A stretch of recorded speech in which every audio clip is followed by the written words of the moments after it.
Hi, my name is Robert Chelle with Chelle Law, and my law firm assists veterinarians with employment contract and independent contractor issues. Today I'm talking about independent contractor agreements for vets. So I would say independent contractor agreements for veterinarians probably more prevalent now than it was maybe a decade ago.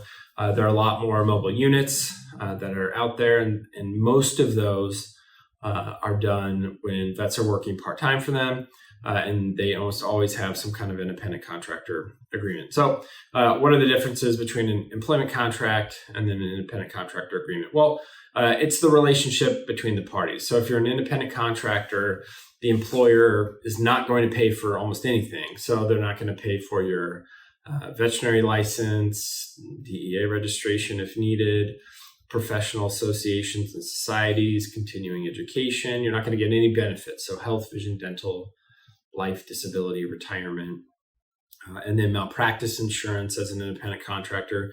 Usually you would have to purchase your own policy. So you're just not going to get all of the benefits of being an employee when you're an independent contractor. I mean, the entire point of being an independent contractor is it's kind of easy in, easy out. It's up to the vet how much they work for the company, and therefore it's just, there's no need. Like if you're working for a company one day a month or one day a week, it really doesn't make financial sense for that company to provide all of those types of benefits. And so the independent contractor relationship makes the most sense.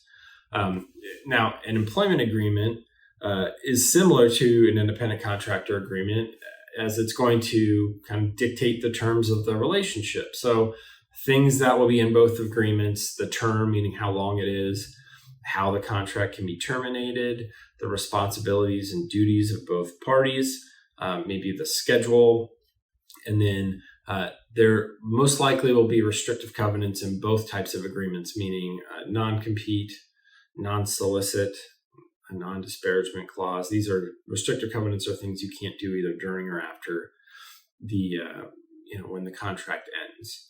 So it certainly is advantageous to be an independent contractor in some ways, because you can work for multiple different organizations and kind of dictate your own schedule.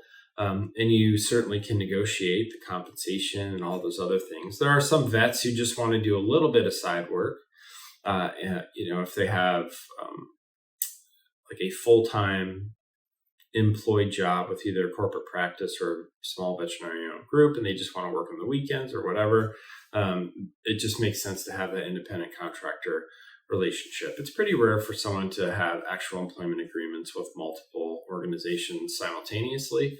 Most of those employment contracts will have some kind of clause.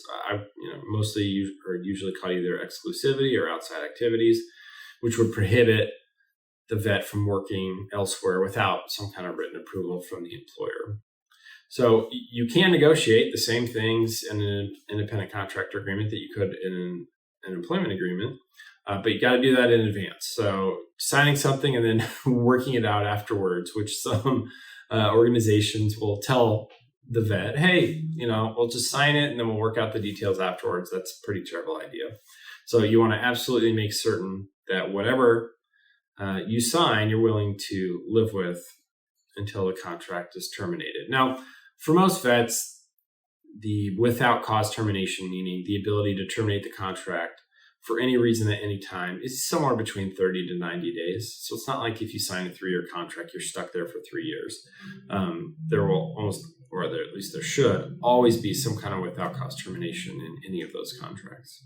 So that's a little breakdown of what an independent contractor agreement is for a vet, and maybe the differences between that and employment agreement. If you have any questions, feel free to contact my law firm at the phone number listed below in the description. You can email us. You can visit us at our website, chellelaw.com.